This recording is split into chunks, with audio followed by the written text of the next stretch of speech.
9 साल का समीर। अम्मी आवाज़ दे रही थी, बेटा समीर, नमाज पढ़ लो और गेम बाद में खेलना, पहले बात सुनो। लेकिन समीर ने कहा, अभी आता हूँ अम्मी, और उसी में लगे रहे। माँ परेशान हो उठी। देखा फातिमा भी खेल रही है। उनसे कहा, बेटी खिलौने समेट लो, अब टाइम हो गया है। लेकिन उसने भी यही जवाब दिया, अभी करती हूँ अम्मी। अम्मी परेशान। बाबा आ गए। बाबा ने भी कहा कि बेटा आपने स्टडी कर ली? कि हाँ बाबा, अभी करता हूँ। लेकिन समीर सुनता ही नहीं था और उनकी अम्मी भी परेशान थी। अम्मी ने सोचा, ऐसा मुझसे क्या कमी हो गई है बच्चों की तरबियत में, जो दोनों ही सुनते नहीं। मैं एक अच्छी तरबियत कर रही हूँ, मैं उन्हें दीन भी सिखाती हूँ, लेकिन वे बात ही नहीं सुनते। फिर एक दिन वे एक क्लास में गए, जहाँ सुन्ना क्लास के बारे में बताया जा रहा था कि बच्चों को सुन्नती तरीके से कैसे तरबियत करें।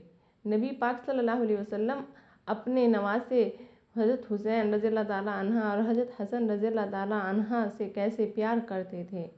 वे उन्हें पहले बात का एहसास दिलाते, उनके साथ उस बात में लग जाते, फिर वे उस काम करने के लिए कहते। उसकी अम्मी को ये बात समझ आई और फातिमा के फादर ने भी कहा कि हाँ, अब से हम अपने बच्चों की ऐसे ही तरबियत करेंगे। कल जब वे स्कूल से लौटे तो बच्चों का फिर यही रूटीन था। अम्मी ने अब के समीर को आवाज़ नहीं दी और ये नहीं कहा कि बेटा नमाज पढ़ लो। वो अपने बेटे के पास गई, उसको गेम खेलते हुए देखा, उनके साथ कुछ टाइम दिया, कुछ सेकंड, और पूछा कि बेटा क्या चल रहा है। उन्होंने अम्मी को अपनी गेम के बारे में समझाया कि अम्मी मेरा गेम चल रहा है, मेरे इतने पॉइंट हो गए और मैं जीतने वाला हूँ, विनर बन जाऊँगा।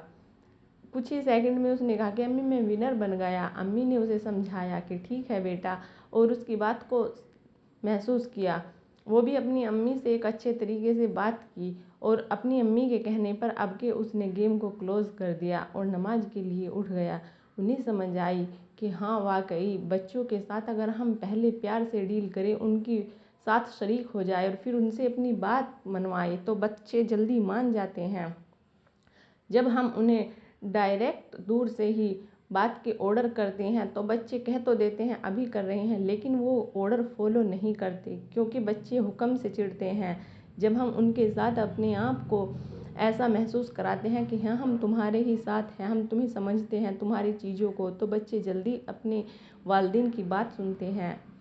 यही बात जब बाबा घर लौटे तो उन्होंने फातिमा को देखा कि फातिमा खेल रही है और उसका टावर के पास बैठी हुई टावर बना रही है। बाबा ने ये नहीं कहा कि बेटा समेट लो।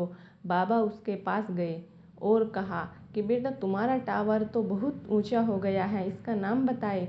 बेटी ने नाम बताना शुरू किया। फातिमा ने सारे नाम गिनवा दिए कि बाबा ये इसका है, वो उसका है, ये बहुत कीमती हैं।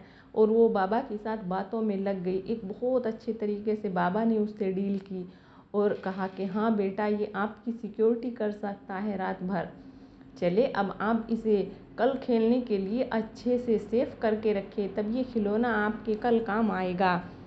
और फातिमा ने बिना बहस किए एकदम बाबा की बात मानी और अपने सारे खिलौने समेट दिए। अब अम्मी और बाबा को ये बात समझ आई कि हाँ वाकई इस बात में बहुत दम है कि जब हम बच्चों के साथ अपने आप को डायरेक्ट ऑर्डर नहीं करते, उनकी फीलिंग के साथ जुड़ जाते हैं, उनकी बात को समझते हैं, थोड़ी देर बच्चों के साथ बच्चों का जहन बना लेते हैं, तो बच्चे हमारी बात को मानते हैं। जब हम उन्हें ऑर्डर देते हैं फिर उन्हें वो बात ऑर्डर नहीं लगती, लगता है कि ये हमारे लिए मतलब क्रिएटिव होते हैं बच्चे, तो वो बात जल्दी समझ लेते हैं। उन्हें लगता है कि जो बात बताई जा रही है हाँ ये ऐसे ही करनी चाहिए। लेकिन जब हम ऑर्डर करते हैं और बच्चे उसे फॉलो क्यों नहीं करते, क्योंकि हमारे पास एक दूसरे को हम डिक्टेटिव माइंड से बात करते हैं, प्यार से नहीं। और बच्चे का माइंड वाकई बच्चों का होता है, वो समझ जाता है कि मुझे ऑर्डर दिया जा रहा है, ये प्यार से मेरे साथ डील की जा रही है। اگر دیکھیں آپ بھی اپنے بچوں کی ایسے ہی پرورش کریں گی سنت طریقے پہ، تو انشاءاللہ آپ کے بچے آپ کا فیوچر ہی نہیں، آپ کی قیامت میں جب اللہ کے سامنے ہم جواب دہ ہوں گے تو وہاں بھی نظر نیچی نہیں ہوگی انشاءاللہ، کیونکہ سنتی طریقہ ہماری زندگی کی عافیت ہے اسی میں، اور یہ ہم سب کے لیے کامیابی کا راستہ ہے۔ انشاءاللہ آپ بھی اپنے بچوں کی ایسے ہی پرورش کرتی ہیں کہ آپ کے بچے بھی ایسے ہی کسی بات کو آپ کی مانتے نہیں یا مانتے ہیں، جس بات کی وہ آپ کو ایک دم مانتے ہیں اور کیسے مانتے ہیں ہمیں کمنٹ میں بتائیے گا۔ پلیز ویڈیو کو لائک کیجیے اور سبسکرائب کرنا نہ بھولیں، ہمیں اس سے گرو ملے گی۔ انشاءاللہ نیکسٹ ویڈیو میں ملاقات ہوگی۔ اللہ حافظ۔